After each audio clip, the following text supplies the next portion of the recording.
Corruption Jharkhand news में आपको स्वागत है। धन्यवाद।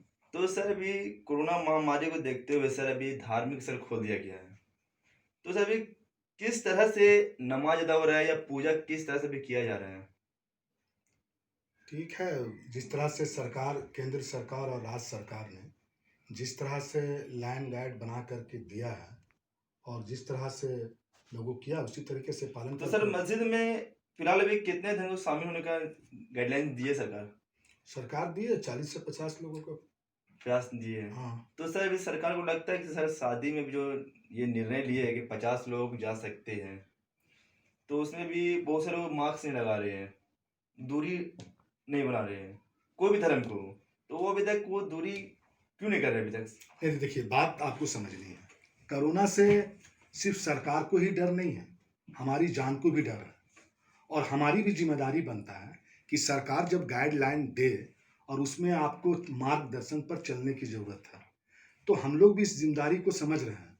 और ऐसी बात नहीं कि शादी ब्याह में अगर सरकार ने 50 लोगों को गाइडलाइन में दिया है, ऑर्डर दिया है, तो वो लोग भी डिस्टेंस बनाकर, दूरी बना करके और ये कर रहे हैं। उस भीड़ में काफ़ी लोगों का कोई नाक में सांस लेने में प्रॉब्लम हो रहा है, तो वो मास्क लगाए हुए, मुंह पे मास्क लगाए हुए हैं। तो छोटी-छोटी चीज़ें हैं, लेकिन लोग डिस्टेंस और केंद्र सरकार और राज्य सरकार का जो गाइडलाइन है, उस पर सभी लोग पालन कर रहे हैं। सर आप सामाजिक आदमी है तो सर आपको काफ़ी नॉलेज भी होगी इसमें। तो अभी आने वाले उर्स मैदान जो उर्स लगने वाली है, 3 नवंबर को शायद है वो। तो उसको क्या लगता है वो सरकार से निर्णय देगा? तो सर अभी उरूस मैदान 3 नवंबर को अभी उरूस लगने वाली है, काफ़ी भीड़ में तादाद होती है, काफ़ी बाहर से कव्वाल आते हैं। तो अभी सर इसका निर्णय क्या लिया है? सरकार लगता है इसका निर्णय देंगे? नहीं, देखिए अभी तो तमाम चीज़ों पर अभी दुर्गा पूजा भी सामने है तो सर और उस दुर्गा पर भी पूजा में तो सर सरकार ने गाइडलाइन दिया है कि मंदिर जा सकते हैं लेकिन मूर्ति को छू नहीं सकते हैं, हाँ। लेकिन भीड़ लग सकता है। नहीं, नहीं, ऐसा नहीं है, ऐसा नहीं है। मतलब आज सरकार कहने का मतलब नहीं, ये नहीं, नहीं। सर अगर मान चलिए वो भगवान है, अभी काफ़ी दिन से भक्त लोग भगवान को देखे नहीं है मंदिर पे, दर्शना किए नहीं है, प्रसाद खाए नहीं है। तो अभी तक लगता है कि अगर अचानक भगवान आ जाए बीच में दुर्गा पूजा के दिन में और लगता है भक्त छोड़ दे उसे। नहीं, नहीं, देखिए हर लोग इस बात को समझ रहे हैं और अपनी आस्था को कभी भी वो इधर-से उधर नहीं करते हैं, आस्था को अस्थायी रखते हैं तो वो और रूल को निभा पाएँगे? बिल्कुल, बिल्कुल रूल को निभाएँगे, बिल्कुल।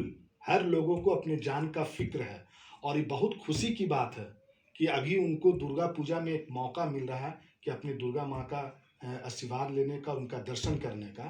तो लेकिन उनको दूरी बना कर के देखने को इजाज़त मिली है, भले छूने को इजाज़त नहीं मिला। तो ये मन से किसी चीज़ को और दिल में भगवान को याद कर लेने से ही पूजा कहते हैं। तो हमें अभी उतना जैसे कि मौका मिल भगवान में दिया गया कि मूर्ति को छू नहीं सकते, वहाँ का प्रसाद खा नहीं सकते हैं। हुँ। मतलब प्रसाद चढ़ाना जो चढ़ावा जिसको बोलते हैं, वो चढ़ावा दे नहीं सकते हैं। तो इसमें सरकार ने काफ़ी अच्छी निर्णय भी ली है। तो सर ये उरूस मैदान है ताकि काफ़ी लोग भीड़ रहते हैं उसपे, कव्वाल लोग आते हैं, उसके बारे में बताइए सर वो। ये देखिए, ये तो सबसे बड़ी चीज़ है कि उरूस के कमेटी पर ये डिसीज़न लेना है और जिस तरह से अभी कोरोना का जान का खतरा बना हुआ है। तो आपको लगता है हाजी रऊफ गद्दी इसके निर्णय लेंगे? नहीं, बिल्कुल हाजी रऊफ साहब का ही निर्णय नहीं, बल्कि उनके कमेटी में जितने लोग बैठे हैं और जितने भी उस संस्था के पंचायत और तमाम लोग जो उनके मेंबर हैं, उनको बैठ कर के इस बार डिसीज़न लेना चाहिए कि जिस तरह से हम लोगों ने ईद का, बकरीद का और मुहर्रम का, रामनवमी का जिस तरह से लोगों ने नहीं मनाया और अपने घर पे ही किया, तो इस बार उरूस को भी तो उसी सर तरीके से किया जाए। सारे हिंदू भाई हो या मुस्लिम भाई हो, सारे लोग का पर्व जो त्योहार है, सारा स्थगित कर दिया गया था। जी। तो अचानक में ये धार्मिक स्थल खोलने का रीज़न क्या है सर? देखिए धार्मिक स्थल अचानक ये खुला दुर्गा पूजा, वो दुर्गा पूजा आते ही खुल गया, ईद में खुला नहीं, बकरीद में खुला नहीं, तो दुर्गा पूजा में क्यों खुला? नहीं, इसका देखिए सवाल इस पर जो ज़्यादा इस पर बोलने की ज़रूरत नहीं है। सरकार जो बैठी है, केंद्र सरकार हो चाहे राज्य सरकार हो, वो तमाम चीज़ों को देखते हुए काम कर रही है। अभी जिस तरह से स्थिति बन रही थी, उसके हिसाब से दुर्गा पूजा में एक अभी मौका दिया नहीं। नवंबर में सर छठ आने वाला है। हाँ, अभी छठ काफ़ी पवित्र पर्व है। तो उसको किस तरह से वो सरकार गाइडलाइंस देगी? वो सब धीरे धीरे बनेगा। अभी जैसे दुर्गा पूजा का आया है अभी ना, अचानक से किस टाइप का, जो अभी लोग नहाते हैं, जो कद्दू भात होता है उस टाइप को, लोग किस टाइप का आपको निर्णय किस टाइप का देना चाहिए गाइडलाइंस? गाइडलाइन देंगे कि आप भाई, आप अपने जो करने का तरीका है, आप जैसे लोगों को तालाब के पास जाकर के 50 लोगों का जब मजमा होते थे, अब वहां पर वो मजमा कम होंगे, वो भीड़ भड़ाका ऐसा रहता है, वो नहीं होंगे, पर्व के टाइम में वो ऐसा नहीं लगता है होंगे, कोई बड़ा सा पर्व नहीं जैसे होंगे, मेला वेला लगेगा नहीं। नहीं लगेगा। अभी जैसे दुर्गा पूजा में गाइडलाइन दिया है, अभी हमने एक शांति समिति की बैठक पर अभी हमने गया था आज, और उस बैठक में पूरी गाइडलाइन को हमने अभी सुना और देखा है, और उन्होंने साफ एकदम गाइडलाइन पर है कि जहाँ पर वो पंडाल बनेगी उसके आस-पास फुचका वाला ठेला, मेला, लाइट या बाजा, साउंड, ये सब नहीं लगेंगे। और जिस तरह से उस बैठक में वो तमाम जितने लोग दुर्गा पूजा के समिति हैं, उनके अध्यक्ष हैं, वो तमाम लोग ये डिसीजन ले रहे हैं कि हम सरकार के जो गाइडलाइन आए हैं उस गाइडलाइन को हम पालन करेंगे। तो हम उनको बधाई के पात्र भी देते हैं कि भाई, हमारी अपनी जान की कीमत है, अपनी जान की सुरक्षा करने के लिए है, तो हम उसको करेंगे। अब उसी तरीके से आप जिस तरह से बात कर रहे हैं डोंडा के उर्स मैदान के लिए, आज पूरे हिंदुस्तान का हिंदे वली ख्वाजा मोइनुद्दीन चिश्ती रहमतुल्लाह का भी दरगाह में 132 साल से वो भीड़ जो लगी रहती थी, आज वो भीड़ नहीं है वहाँ पर वो गाइडलाइन है। तो हमें लगता है कि इस बार उर्स का जो तारीख आप बता रहे हैं, तो वहाँ के जो ट्रस्ट के जो मेंबर हैं और वो हैं, वो उनको देखने की जिम्मेदारी है कि हम उर्स का साल जो है, जो गुस्ल होना, वहाँ फातिहा होना, चादर चढ़ना, वो सिस्टम से चढ़ेगा, और वो कवाली या मेला ठेला अभी हमको लगता है इसकी जरूरत नहीं है, इसको नहीं करनी चाहिए, हमारे तरफ से नहीं लगता। मतलब भीड़ को देखते हुए कौन संक्रमण है कौन नहीं है वो देखते हुए ताकि वो बीमारी फैले नहीं। ये बीमारी फैलने वाला है, मुंह से नाक से वो फैलती है। सरकार सिर्फ गाइडलाइन इसलिए नहीं बना रही है, गाइडलाइन सरकार बना रही है हमारे लिए। आज हमारे राज्य सरकार ने आज जिस तरह से, अभी बिहार में देखिए, बिहार में दुर्गा पूजा का पंडाल बनने का ऑर्डर नहीं, देखिए मैंने तो यही बात कह रहा हूँ आपसे, आपके चैनल में पिछले बार भी आपने एक बार इंटरव्यू दिया था धर्मस्थल पर, तो मैंने भी उस वक्त बात कही थी, और फिर मैं आज आपके चैनल पर दोबारा बात को दोहरा रहा हूँ कि ऑल इन ऑल हमारा राज्य के सरकार और जो कैबिनेट मंत्री हैं, उनको बैठकर मंथन कर के हमको योजना बनाना होगा। अभी जिस हालात से हम गुजर रहे हैं, सिर्फ मोबाइल का मसला आप करने नहीं क्या ऐसा कि स्कूल शिक्षा के मंदिर खुले गाइडलाइन के साथ, वहीं पे जा रहा हूँ, हम वहीं पे जा रहा हूँ। मोबाइल का मसला नहीं है, सिर्फ मोबाइल दे देने से मसला हल नहीं होता। ऑनलाइन क्लास हो रहा है सर, आप मेरी बात को पूरा होने दीजिए आप, फिर मैं वहीं पे शिक्षा पर बात पे आ रहा हूँ। ओके सर, अभी शिक्षा के साथ बहुत सारे लोग शिक्षा पाकर बेरोजगार हो गए हैं, उनको रोजगार कौन देगी? जो रोजगार में थे वो रोजगार उनको कैसे मिलेगा? जिनके पहले से रोजगार था उनको दुकान से निकाल दिए गए, नौकरी से हटा दिए गए, कहीं पे नौकरी है भी तो उनको 50 नहीं 40% मिल रहा है, उनके घर में 10 परिवार खाने वाला है, वो कहां से खाएगा? उसी तरीके से अब आ गया हम बच्चे पर, अब बच्चे पे आ जाए। उसी तरीके से मैंने कह रहा हूं कि ऐसे कई ऐसे बच्चे गरीब हैं, ऐसे तबके के बच्चे हैं कि जिनके घर ऑनलाइन पढ़ाई करने के लिए उनके पास मोबाइल नहीं है, और आज के डेट में उनके माँ बाप के पास तो घर का राशन सही से पूरा नहीं कर पा रहा, तो अपने बच्चे को मोबाइल क्यों खोल के देगा? मैं सरकार से, हमारे झारखंड के मुख्यमंत्री श्री हेमंत सोरेन जी और शिक्षा मंत्री जो हैं, उनको स्कीम बनाकर, योजना बनाकर, ये एक सबसे अच्छी पहल था कि वैसे लोगों को, ऐसे तबके को ऑनलाइन बच्चों को पढ़ने के लिए मोबाइल का वितरण करना चाहिए था, ताकि उस बच्चे का शिक्षा मिल सके।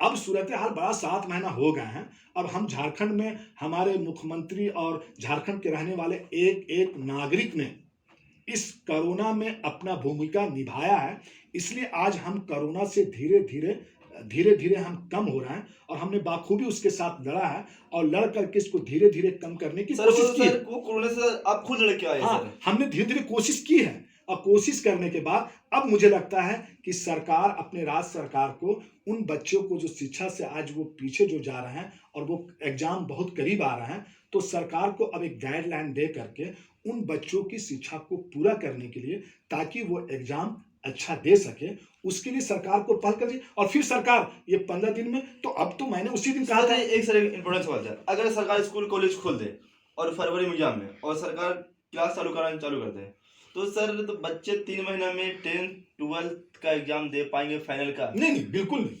तो सरकार को क्या करना चाहिए? इसी तो अब उसका सरकार लेसन को सर कम कर देना चाहिए। लेसन जो होता है सर, वो लेसन को कम कर दें। जो 24 लेसन है, उसको 10th या 12th कर देना कम चाहिए। करना होगा, क्योंकि तो बच्चा पूरा पढ़ा ही नहीं है, तो तो वो जगह लिखा क्या? तो सर ये जगन्नाथ महतो सर अभी तक चुप क्यों है? तो वो अभी तो तो वो बीमार है वो। अभी तो वो तो बीमार हैं, बीमार है तो और अभी तो आपके इलाज चल रहे हैं, और हम भगवान से प्रार्थना करते हैं कि उनके सेहत के लिए, कि वो सेहत याफ्ता हो जाएँ, सेहत उनके अच्छे हो जाएँ, और जब आते हैं उनके बाद वो बैठ के कैबिनेट में बैठ कर के अपने मुखिया के साथ बैठ कर के कहीं न कहीं वो तो इसकी थोड़ा-सा धीरज रखिए आप लोगों भी।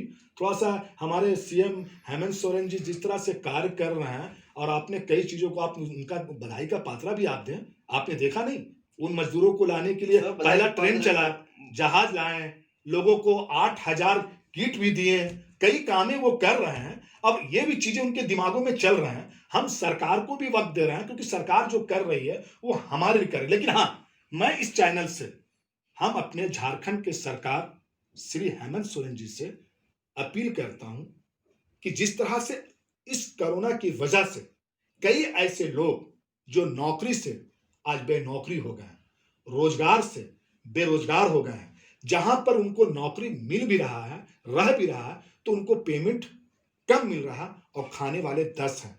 इन सरकारों से अपील है, हम गुजारिश करते हैं, इनकी पहल और इनकी सोच के लिए इनको पहल करने की जरूरत है। अभी सर जैसे जिम खुल रहा है सर, अगर किसी को पता ना हो जिम जैसे खुल रहा है, वो लोहा का सामान होता है सर, कोई हर चीज लोहा का सामान होता है सर जिम में। अगर कोई संक्रमण आ जाए, किसी को पता ना चले, अगर वो लोहा छू दे सर, उसमें सबसे ज्यादा वायरस आता है सर 8 घंटा का। अगर वो छू दे, भाई तो वो किसी को कोरोना हो ना, भगवान ना करे, अगर वो हो जाता भी है और वो संक्रमण वो अटैच हो गया, अब वो संक्रमण पा गया, तो लगता है सर सरकार को जिम खोलना चाहिए। नहीं, देखिए, ये आपने बड़ी अच्छी बात कही है। मैं भी इस चीज़ को समझ रहा था, क्योंकि कोरोना का जो संक्रमण का होने का जो है वो ज़्यादा लोहा पर होता है, और हमको अभी लगता है कि ये जिम-उम जो है और अभी हॉल-वॉल जो है, इन सब चीज़ों को खोलने की आवश्यकता अभी नहीं है, क्योंकि अभी हम पूरे के पूरे कोरोना से मुक्त नहीं हुए हैं।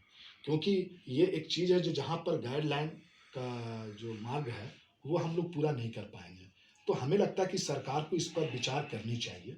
सर और सरकार ने ऐसा गाइडलाइंस दिया सर कि अगर 1000 सीट है तो उसमें 200, अगर 500 सीट है तो उसमें 50। आप सोचिए कि एक हॉल बंद होता है, हॉल जब बंद होता है और उसमें 50 लोग बैठेंगे, चाहे 1 फीट का, 2 फीट का, 2 फीट का दूरी होगा, तो संकीर्ण जो सांस और जो मुंह का जो निकलना, वो एक रूम के अंदर खिलते रहेगा। तो कहीं ना कहीं हमको लगता है कि सरकार को समझने की ज़रूरत है, और ये तो WHO का नियम और कानून, और वो ज़्यादा जानते हैं, हम तो इसके जानकार नहीं हैं, लेकिन हमें कुछ चीज़ों पर समझ में आ रही है। तो हमें लगता है कि अभी जिम या हॉल या मॉल का आवश्यकता नहीं है। सर मॉल खुली है सर, 2-3 महीने हुए सर नहीं, मॉल मॉल खुल गया, वो कपड़े का, खाने पीने का चीज़ खुल गया, वो उस पर हम बात नहीं कर रहे हैं। जैसे Everything हॉल सर है, लगभग जिम, खुली है। हॉल और जिम, ये 2 चीज़ों हमको लगता है कि नहीं, अभी पेंडिंग में रखना चाहिए सर। अभी इसको पेंडिंग रखना चाहिए था। बल्कि अभी तो सरकार को देखना, जो लोग बेरोजगार हो गए हैं उनको रोजगार कैसे मिले। अरे भाई, जिम खोल देने से और मेरे पेट में खाना नहीं रहेगा तो हम जिम में जाके क्या करेंगे? पेट में खाना नहीं रहेगा तो हॉल में जाके पिक्चर कहाँ से देखेंगे? हम तो बेरोजगार हैं। अरे रोजगार कैसे होगा, ये बात कीजिए ना, कि जो बेरोजगार हुए उनको रोजगार कैसे मिलेगा, इस पर बात कीजिए ना। तो इससे कि सज्जाद ऋषि साहब ने जिम और हॉल को खोलने के लिए साफ इनकार कर दिया, ताकि संक्रमण जो मुंह से हो या नाक से, वो खांसी हो जाए, वो कोरोना वो घूमते रहेगा वो हॉल पे। तो हमारे बीच सज्जाद ऋषि जी, घर भला तो हो भला के सामाजिक कार्यकर्ता